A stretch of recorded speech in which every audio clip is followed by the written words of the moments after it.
Yeah, what's up, Nick? Hey, what's up, bro?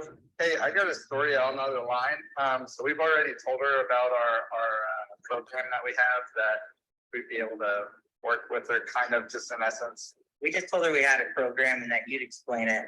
That's cool. So, Yeah, it's fine. yes. All right, awesome, man. Well, let me go ahead and merge this real quick. I'll introduce you guys. Okay.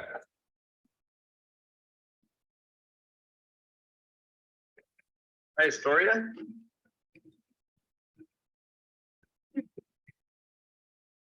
Can you hear me?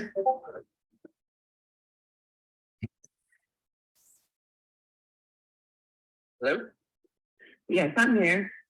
Oh, okay, okay. Hey, Astoria, I got Carlos here on the phone with us. So he'll be able to go into details on everything for you. Okay. Hey, Astoria, how you doing? This is Carlos. All right. Thank you so much for your time. I appreciate it. Jared and Nick, they kind of caught me up to speed a little bit about what's going on and the reason why you want to sell. And I guess they went over their cash offer and it might have not made sense to you. And so they went over a program that we have, said you were open to it. And that's why I'm now on the phone. I wanted to go ahead and explain how this works. Do you have some time for us? Mm-hmm. Okay, great. So yeah, what it is it's a program, and basically what it allows us to do is it allows us to come in, underwrite the deal, analyze what's the highest possible value that we can give the property owner. At the same time, this program allows tax savings. It provides for tax savings. And this typically works best for homeowners who, one, maybe are not in a rush to take a discount and sell the property for, little to nothing, or those who don't need all their money up front. Sometimes there's no equity. Sometimes there's a couple of different reasons, job relocation, they just bought the house. And so this typically works for homeowners that are going through something similar like that, or in a position that they need to move and there's no equity and it makes no sense to sell. So the way that it works, it's very similar to buying your own house or your car. It's usually a purchase price that we agree on. Sometimes with a down payment and then payments over time.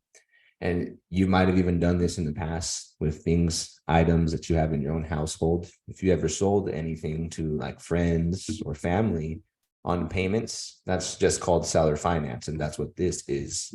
Is this something more or less you'd be open to working with us on if we were able to come in at, I believe your asking price was, I believe, 185, correct?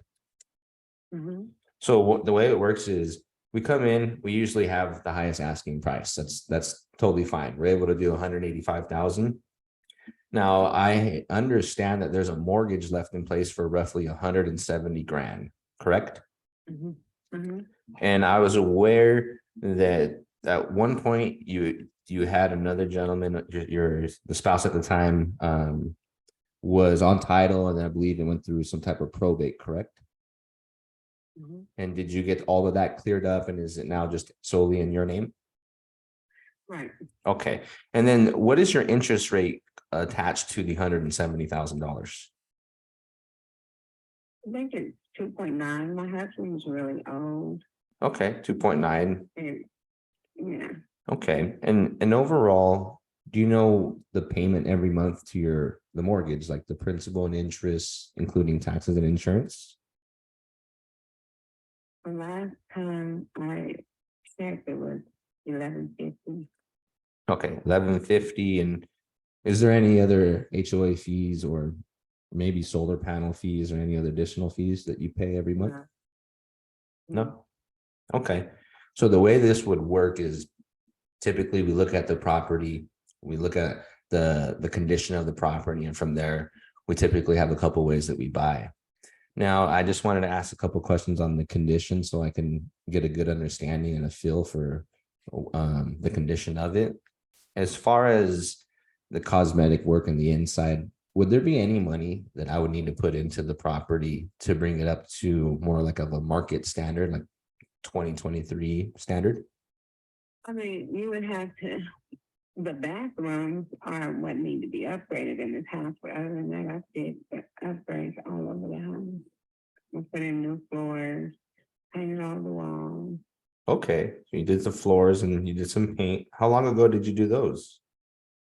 About early this year, January. This year, or you said last year? issue.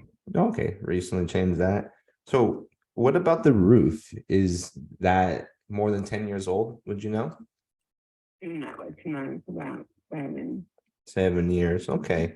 And then the HVAC system, like heating and AC, how about that? How are they performing? It's about 4 years old. Okay, so fairly new as well, 4 years. What about the foundation? Is there anything I should know about? Any cracks or any issues with the foundation? No, but the backyard fence needs to be repaired. Okay, backyard fence. Okay, and then what about the kitchen? The kitchen is great. I sent you a picture. It's white and black. Okay. Okay, so we have photos, gentlemen, Jared and Nick. Mhm. Okay, great. So I'll take a look at those. Okay, great. So I have the understanding of the roof, HVAC, foundations. Everything seems to be good in fairly new condition or age. New floors, new paint as of this year. Kitchens, we have photos on pretty decent condition, and then backyard fence needs to be replaced, right? Yeah, or repaired. Or repaired. And is there anything else that you can think of that we could renovate or touch up in the house? Well, the outside needs to be painted again also. I Okay. haven't done that. But that's all I can think of. Okay, it doesn't sound like too much. Sounds like, some small cosmetic stuff. Really looks like paint and backyard fence and maybe a thing or two in here that we can see the update. Okay, so that's not bad at all. So if everything goes well, typically the way it works is usually we come in, we can pay the 185,000. Then we put a down payment. We'll take care of agents. Usually homeowners have to take care of agents. If we don't use an agent, right, nobody pays them, but we're using an agent, we go ahead and pay the agents as well as closing costs, which saves you from doing that, because at the end of the day, whatever money you would have made if you did get a full asking price of 185, you would have had to cut a check to closing costs and to an agent. So more or less, I think you would have made like 7, 8, or 9 grand. But we can come in and do the 185, put a down payment in your pocket, take care of the closing costs, agent commissions, and then what we do is we buy we take over the responsibility of the property as far as you don't have any liability to the house. We start making payments to the property. Liability meaning you don't have to worry about any tenants or anything structural on the property as we become the owners. And the way that we make our money in this transaction, just so you understand as well, is we just become the landlord. So usually when we buy, the reason why our cash offer is lowered is we look to basically fix and flip a house. And so that's the strategy we use. When we buy properties using this program, we just rent them out as landlords. And so usually our payments, we take over the payments, and what we do to make our money is we rent it out. And then we make the difference from what our payment is to rent. And then that's how we make our investment in this. Is this something that would work with you? It would be fine, but how long after the process is done do I have to move? Oh, we're not in a rush. So is there a certain time frame that you need? Well, probably I would need it just depends on how fast you close. Are you looking more for a quick closing, or you need time? Um, I was thinking to get moved by August 1st or September 1st, somewhere out in there. Okay, so August or September. Which one makes you feel more comfortable? September does, actually. Okay, so that's totally fine. What we can do is this: we could put all the paperwork together, and then we can send it over for signatures. We can call you up and go and review them with you, go over them if you'd like. And then the only thing I see is, as time moves on, the market is a little bit weary. I haven't seen prices come up over the last year as they were rising tremendously the years before. And now I only see them to go downwards. And so the only worry I have is, if I put it on paper today for 185, does it kind of make sense in 2 or 3 months, as I see properties have been slightly shifting every 2 to 3 months, every quarter, basically, as you can see on just even on the MLS, everything's public data. And so I just want to make sure that it all makes sense. And so if it happens to, hey, the property doesn't make sense at 185 and we're at 183 or 180, I'm just giving you an update and a heads up. Otherwise, if we did the 185 and you could move a little sooner, we don't have to worry about not giving you the full 185 and the full down payment, if that makes sense to you. Yeah, August 1st. August 1st. Okay. So yeah, that'll work right there. August 1st could work, which gives you a little bit over 30 days. And if you happen to need just a little bit more time, you could just reach out to us, and that's totally fine. We don't mind it as long as we're on the same page. Okay. Sounds good? Yeah. Okay. So Jasmine, do you have any questions for us or any concerns? No, you said you'll be writing me, or you gonna send it to my email? Or Yeah, so we'll get your email down right now. What's the best email? VICK, V is in Victor, ICK, Storia, STORIA, Okay. at gmail.com. At gmail.com. So let me go over some of the biggest concerns and biggest questions that homeowners have from this. I like to present them just because I want you to know some of the biggest concerns that could be presented. Usually this is what I get right after I explain this. Carlos, that sounds great. Actually, it helps me out. Give me a down payment. You take over the property and payments, and it makes sense. But you said you're going to be a landlord. And what happens if your tenant happens not to pay? Right? What happens to me then? That's the biggest concern we get. And that's why I want to bring it up to you. So there's nothing uncovered or unturned.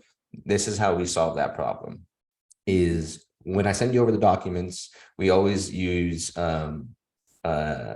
it is a performance mortgage deed and a deed in lieu. It's two documents. And the performance mortgage deed, what it states is, in an event where we were to default on payments in like a 30, 60-day period, that the property would be instantaneously deeded back into the property, into your name, basically. The original seller of the property would be deeded back into your name. And how we make sure that happens, how we ensure it happens, is the deed in lieu are instructions that we leave at a servicing company, which a servicing company is just a third-party company that accepts all the payments that come in. So then it can track that, and it can be responsible to the payments that the tenants will be paying. Then from there, the servicing company sends payments out to your mortgage, and whatever left over is income for us to profit will be sent to us, which leaves a track record. So let's just say 30 days goes by and there's no income that comes in, that payment doesn't go in. It doesn't need to ask us, hey, are you okay if we transfer the deed back into the homeowner's name, as they should be protected? The instructions are automatically send it back. So what it does is basically it's like an upfront agreement saying you don't have to put me through legal battle, eviction process, or foreclosure.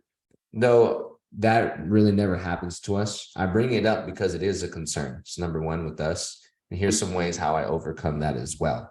Because they always ask, what about like the house? There's always a lot of questions. What about the house? Sounds good. What if somebody beats it up and then you don't want it from me anymore? Well, the reality is if I put money into the property, right? I put some money down payment, pay the agent and closing costs. I maybe lightly touch up the house like we went over. Then I started renting it out. It would be more of my worst case scenario to lose all that money and all that time just to give you back the property. And so even how we avoid having bad tenants, it's not like you can truly avoid every bad tenant, but through experience from putting bad tenants in our old rentals, we now just have a better screening process. Make sure they have a minimum credit score of 630. We call in the previous rental properties they were at. So we check the rental history, make sure that they can make enough income to cover the mortgage by 2 to 3 times the amount. In the first month and down payment, we keep that and leave it at the servicing company as well. So if they are a little bit late, the money's already sitting there. And so those are the ways that we overcome everything. And I wanted to present that to you so there is no surprises at the end of the day. We covered them up front with you. Okay. Yeah, and I can send all of that document over to you. What you'll be getting is an agreement for sale. And then they'll have also this seller acknowledgement basically saying, hey, we're going to be buying the property from you on payments. We still use title, we still use escrow. And once we open up title and escrow, you'll have an agent reach out to you and kind of walk you through the next steps and update you where we are in our process. Okay. Okay. Okay, great. And one last time, any questions, any concerns? Not at the moment, but if I do, I'm gonna write it down. And Okay. So I have vicestoria@gmail.com, and what's your last name? The name on the deed is Historia Haskell. Hassel, is that how you said it? Okay, I got that. Haskall. Okay, and then as far as best mailing address, would it be the address you have? Mhm. Okay, so I'll have that to the Bay Drive, Oklahoma City. Okay, great. So what we'll do is we'll put this together, we'll send it over to you. And then from there, once we all sign, we'll go ahead and open up escrow and then update you from there. Okay. Great. So what we'll do next is we're gonna send over maybe like a Google Drive link to you so we can get some updated photos on it. And then just touch base with you, okay? Okay. All right. Thank you so much. Appreciate it. Bye. Bye-bye.